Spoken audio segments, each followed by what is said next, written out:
Hey, good afternoon, everyone. This is Alan Murabayashi. You are watching I Love Photography Live, broadcasting from New York, the world headquarters of PhotoShelter.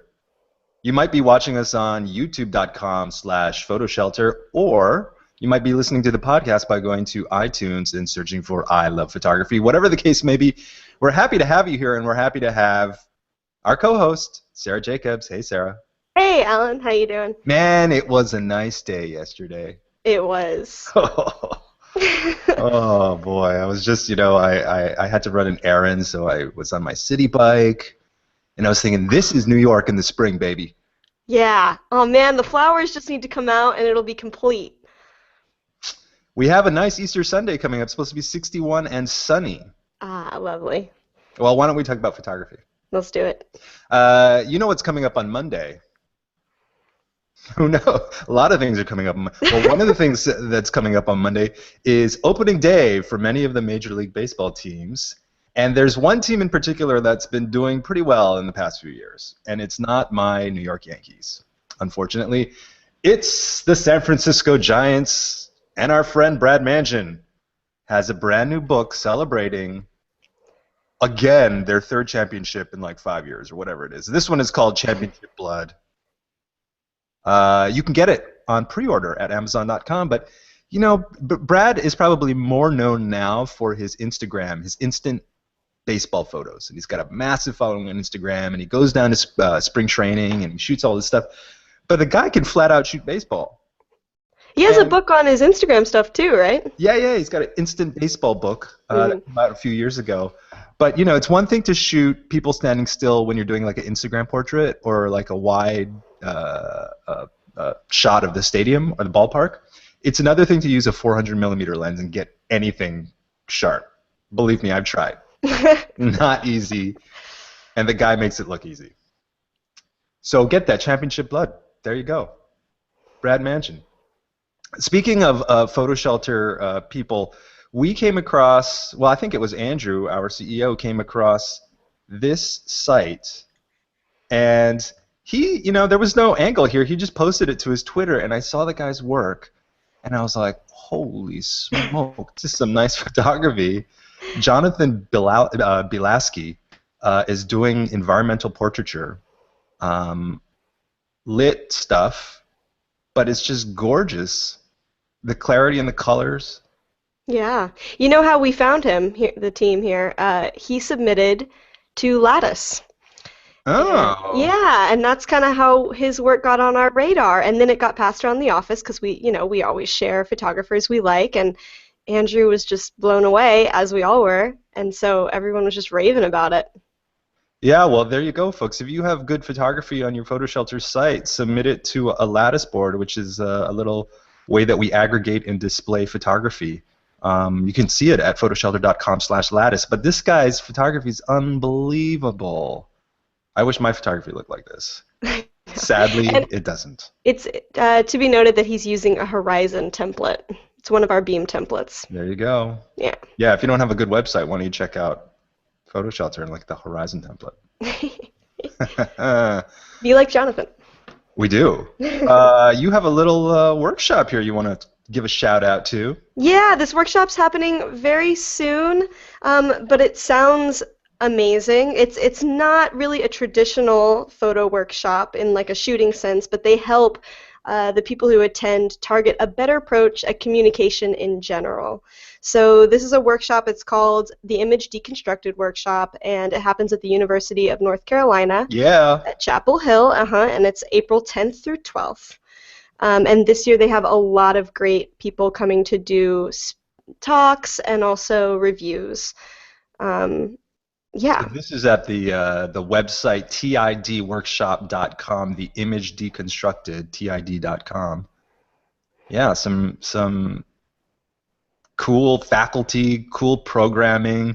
We're always talking about neat workshops around there. So if you know of a neat workshop, give us a shout out by tweeting at us or emailing or whatever the kids are doing. I don't know if we're watching Yik Yak since we talked about it the other week. Just Yik Yak it. No. No, we're not on Yik Yak. Still not on there. Okay. Well, it's all anonymous anyway, so forget that we brought it up. The Final Four is happening this coming week after a month of March Madness for college basketball. And one of my friends has been shooting the Final Four now for his 60th year. Rich Clarkson, who served as DP and editor of National Geographic. I mean, the guy, he was at newspapers. He started NCAA photos. He's been photographing the Final Four for 60 years. And they're going to honor him this year. It's time. It's time. It's totally time. The guy the guy has really influenced multiple generations. I would dare say he influenced like 3 solid generations of photographers, starting with Jim Richardson and David Allen Harvey, who worked for this guy at the newspapers. I mean, he's been around forever. I don't mean that in a pejorative way, but Rich, you know you've been around forever. So if you're fortunate enough to be at the Final Four, check that out. But there's this also really nice article about him on the Denver Post. Rich is based in Denver, so you probably seen him out and about town in his nice Cadillac. He loves that car. The NPPA announced Photojournalists of the Year and a bunch of different other prizes as well. But I was going through some of the winners here, and I was looking at the small markets winner, Jerry Wolford. And let me tell you, he won for coverage at News and Record. It's a newspaper in Greensboro, North Carolina.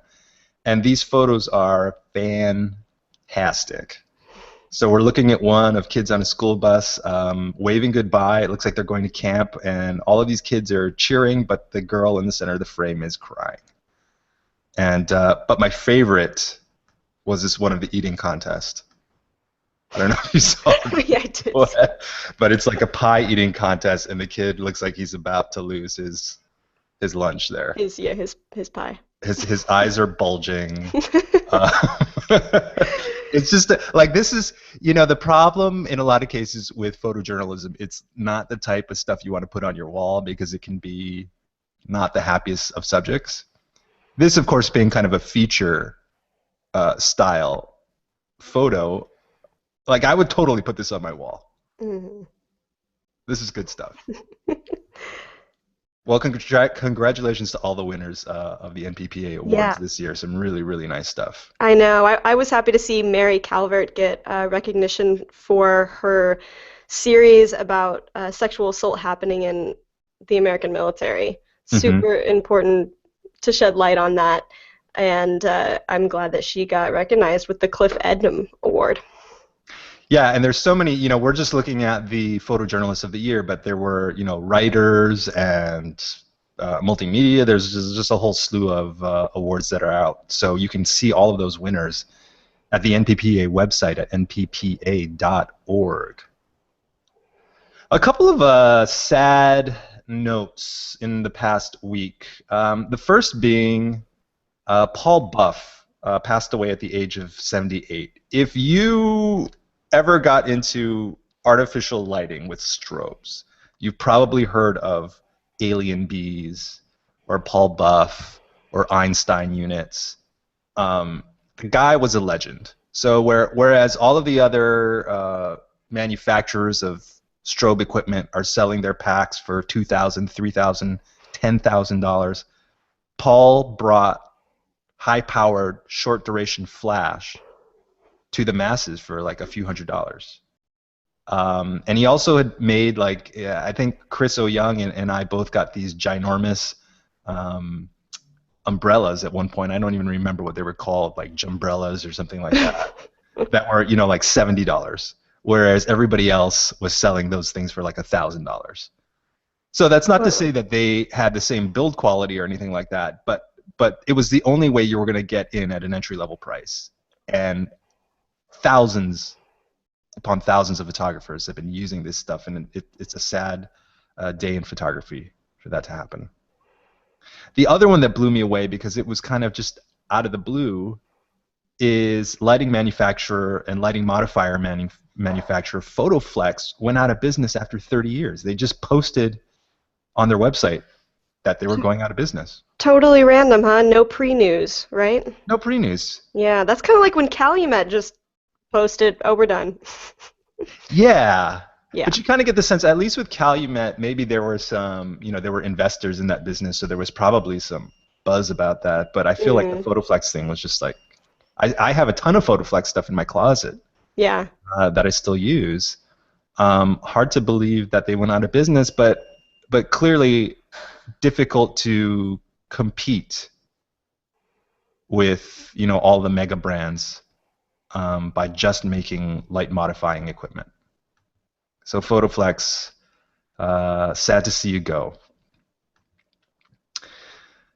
Who doesn't love Sebastian Salgado's work? And here is a documentary produced in part with his son, Giuliano Salgado. And Wim Wenders. Who doesn't love Wim Wenders' work? And this is called The Salt of the Earth, presenting his photographic life and lens. And it's I think it's like on Netflix or iTunes or Amazon or something. You can watch it now. Oh, I got to. Yeah. Yeah, this is an amazing collaboration. So the German director Wim Wenders, who I haven't seen many of his films, but I have seen Paris, Texas very recently, actually. Mm-hmm. It's one of my favorite films. And he found one of Salgado's prints a long time ago and just fell in love with it and knew that he had to meet him at some point. And it took many years, but the two finally met, and Wim was like, I have to make a documentary about your work. And they admit in the article that it was a little bit of a meeting of the egos, which I can totally understand. I mean, they're both two very talented men. But I think the result, both of them claim, that the result of them working together and really coming together on their differences made for an amazing film. So I can't wait to see it. I have a big regret that I never made it up to the International Center of Photography to see his exhibit. Oh, yeah. I think it's still traveling around the country, so maybe I'll have to... And that's for his work... It was. I believe it was a kind of a lifetime retrospective. Oh, okay. Yeah.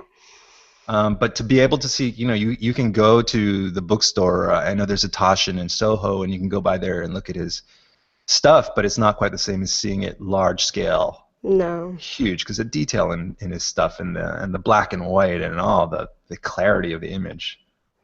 So yeah, this will be for the binge watching on the weekend there. We've talked about social media a lot. We talked about Yik Yak last show, which isn't a photo app. It's just a weird app that I've been enjoying. That we still don't really understand. We don't really understand it, but it's fun. A lot of photographers have heard of Snapchat, but might be a little confused because Snapchat is the app where the photos you take disappear after a few seconds. It initially had a lot of notoriety because it was thought of as the sexting app. People thought that's all that was happening. Those kids, they're sexting each other, so the images disappear. Turns out that's not really what's going on. I'm not saying it's not happening, but a lot of kids nowadays, millennials and Gen Zs, whatever they're calling them, there's nothing that important about keeping photos.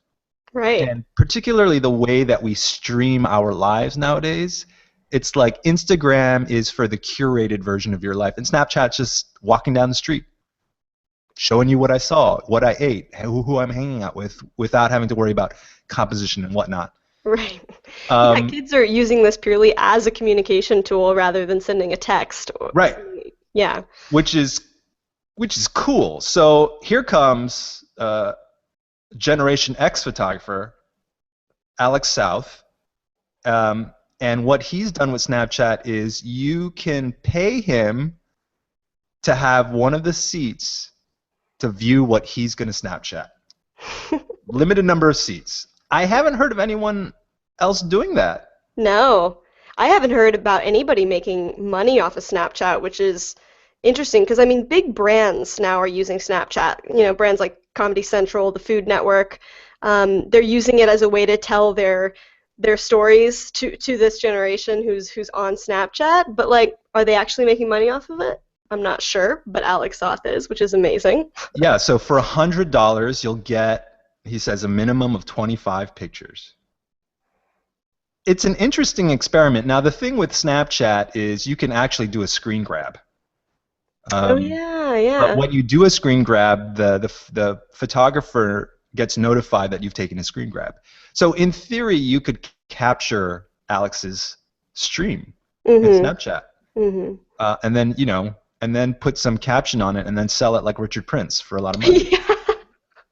Yeah. Richard Prince should buy Alex, yes, and then make an exhibit out of it. Yeah, why would he buy? He would just just steal it. Go ahead, right. Richard Prince. We've given you the idea. Yeah. Now run with it. Anyway, I'm curious to see what happens with this, and I'm curious anyone who joined up with Alex's project here, let us know what's up. Yeah. We love going back into the time machine and looking at old photos. And you and I don't know, I feel like we love seeing all these old hip-hop photos. Yeah, we're fans. We're fans. And so on the Huffington Post, there is an article called Nostalgia-Inducing Photos of Hip-Hop's Golden Age. Now, I recognize that everyone who listens to the show isn't necessarily a hip-hop fan, but you're probably familiar with some of the names. For example, you probably have heard of Busta Rhymes. And I can hardly believe that this is Busta Rhymes. It's pretty goofy and great. Because he looks so, it's more like Will Smith, DJ Jazzy Jeff-esque. And he looks so young in this photo. Yeah. The other thing is the image quality of this photo. It's shot square, so I assume maybe it's a Hasselblad. It's amazing. So clear. Oh, what did you like out of this? I mean, there's so many good ones. I know. I love this simple portrait one. Yeah. Yeah, I really like the simple studio portrait ones because they're timeless. Whereas some of these you can absolutely, Salt and Pepper here. Salt and Pepper. They're in a commercial recently. For really? They're singing "Push It" and it's a parody, and they have all these people pushing things, and I'm at a loss to remember what it was for. Maybe it was a Geico ad. Who knows? Well, the photographer in many of these is Janette Beckman, and they're just some really, really nice things. Chuck D from Public Enemy. Yeah, so this link and all the links that we're talking about today can be found on our blog at blog.photoshelter.com. So don't just settle for listening to us describe the photos. Words cannot do these justice. No. Over on the New Yorker, there's an article called "The Sea Women of South Korea," or the Haenyeo, and photographs by Hyung Kim. Let me tell you about these women. So there's an island off the southern coast of the main peninsula of Korea called Jeju, sometimes spelled Jeju, but it's all the same thing.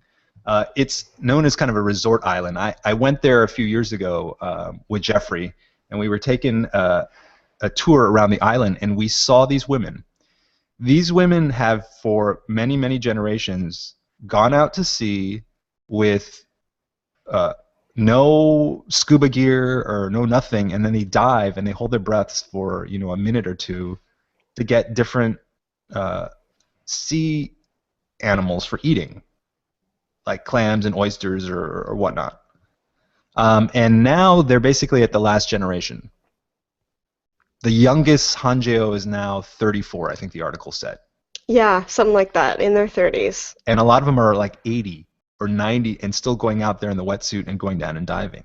That is unreal. So knowing that this is kind of a dying cultural phenomenon, first of all, they've been suggested to become a UNESCO heritage cultural unit, whatever they call that thing. But Hyung Kim went out and photographed them against a white sheet, and he said, he had to go and up to these people and say, "I want to take your portrait," and a lot of them said no.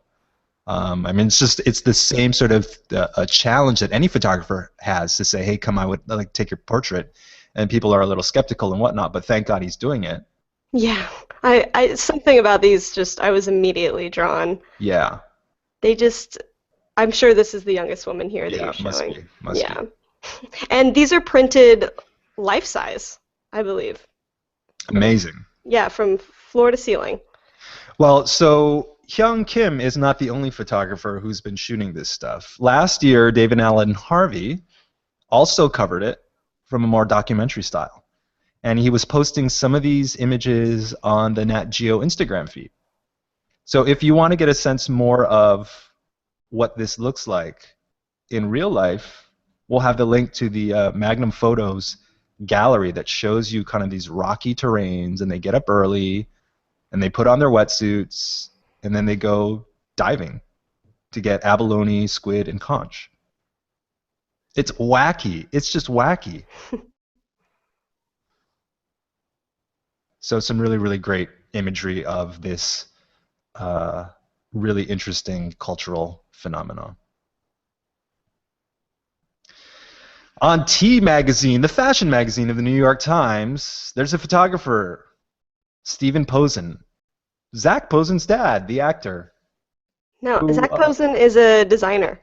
Oh, Zach Posen is designer. Oh, you know, I was thinking of Zac Efron for some reason. Oh, yeah. That I was really confused. Okay. No, That makes a lot Zach more Posen sense. from Project Runway. Oh boy. Yeah. And his dad is he's just recently explored photography within the past 10 years. He's actually an abstract painter. But yeah, he's put together a book of his random snaps that he's taken, you know, through the past 10 years while getting into photography, and creating a book juxtaposing images that play off of each other. So the diptych, of course, is used frequently in art and photography, and we saw Scott Strazzanti's book Common Ground, where he did that a lot as well. This first image, I gotta say, is shocking. Yeah. It's a gumball vending machine on the left, and the memorial from the killing fields in Siem Reap, Cambodia, with all the skulls, which I've seen in real life, and it's pretty jarring when you understand how many people went through these processing facilities to be killed. So I don't know that he's making a statement other than things look alike, at least in this case. Yeah. I feel like that's mostly it. Yeah, because you don't really want to make a statement. No, and the rest of the work is not political in any way right. or anything. Yeah. So interesting. You know, I like the project. I wouldn't say it's the greatest photography. Nah. No. But it's interesting to see artists who then become photographers, which leads us into the penultimate story. Oh. About Angora show bunnies. I don't know if you know what, I mean, everyone's heard of Angora sweaters, but you might not know that they come from rabbits, bunnies, Angora bunnies. And over on the New York Times Magazine, they hired Andres Serrano, who you might remember because he did the Christ in Piss piece of artwork. Yeah. So here's another traditional artist. Well, I mean, I wouldn't necessarily say he's traditional, but I mean, he came from the art world, not the photography world. But like Stephen Posen, has explored photography, and he went to an Angora show and did a bunch of portraits of these rabbits, which look ridiculous. So fluffy. This story was getting passed around by everyone I know on Facebook. Oh, really? Yes, and I love the portraits he did. They're very reminiscent of like the old school style of getting your pet's portrait taken with this like blurry, funny background, like colorful background. Yeah, it's very like 70s looking to me, or like 80s. You know, now that you say that, because I was not. I mean, I think the bunnies are funny, but when I was looking at the photos, the first thought was these aren't very good photos. Compared to, you know, think about all of these incredible studio shots we've seen in the past year of animals. Yeah. Tim Flack, like all these guys have been shooting incredible stuff. And you get this very kitschy, as you say, kind of like old school 70s vibe to it. Yeah. But I guess it does match the subject matter. A little bit, yeah. It's very. I mean, it's quirky and it's weird. It's so weird. Oh, these bunnies! I just want to pick them up and hold all of them together. You can hardly believe this is real. You can't see their eyes, which I think is interesting because there's so much fur. So I'd like to read about this some more. Do they shear the bunnies like they do sheep, or do they actually kill the bunnies to make? I have no They must idea. shear them. They They must shear them. must. Oh, I don't know. Give us a shout out if you know about Angora bunnies. Tweet at us at PhotoShelter. Tell us about. I could probably Wikipedia it as well, but it's more fun when you tweet at us. We always like to end on a fun note, and yesterday, well, 2 days ago actually, it was April Fool's Day, April 1st. I didn't see that many good April Fool's jokes.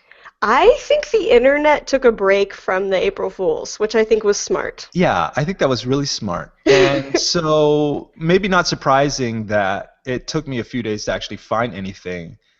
Well, it turns out that Motorola did a little video, and we're assuming that it's a joke. We don't really know. I didn't actually go to the website. I just watched the video. But the joke is artisanal selfie sticks. So hip. So hip. So hip. So they did this whole, artisanal hipster, such a typical kind of video of the workmen in their, craftsperson thing, pulling leather and filing down wood and saying all of these ridiculous statements about the selfie and self-expression and whatnot. Oh my god. But I gotta say, after seeing these selfie sticks, Sarah, it kind of makes me want an artisanal selfie stick. No. Now, I don't know if you watched the video the whole way through, but at the very end, the leather artisan who's putting on the leather wrap on the handle, he does a voice command to the phone, to the Motorola phone, and he says something like, "Hey, Moto, take a selfie." And then you hear the phone go, ch-ch. Oh. So I think what they were doing was more illustrating the voice command capability of the phone. Yeah. Working with the selfie stick. Okay. That's what I think is happening. Yeah, totally. Yeah, as the article says, now you can tell the world how much you love craft beer, American apparel, and Fleet Foxes. Great. Oh boy, selfie stick. There's a Uh, website for that. We'll post that too. You can go check it out. Yeah. And then tweet at us. Speaking of Twitter, are you going to ask me about the hashtag I have on my title?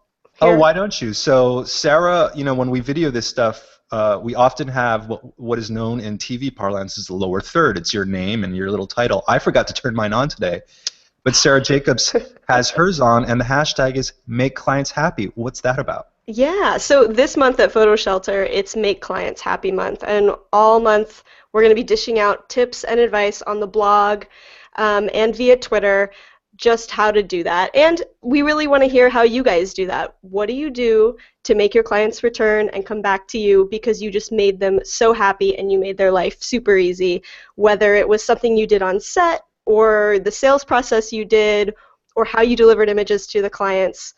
How do you make them happy? We really want to know, and we're also going to give you so much great advice.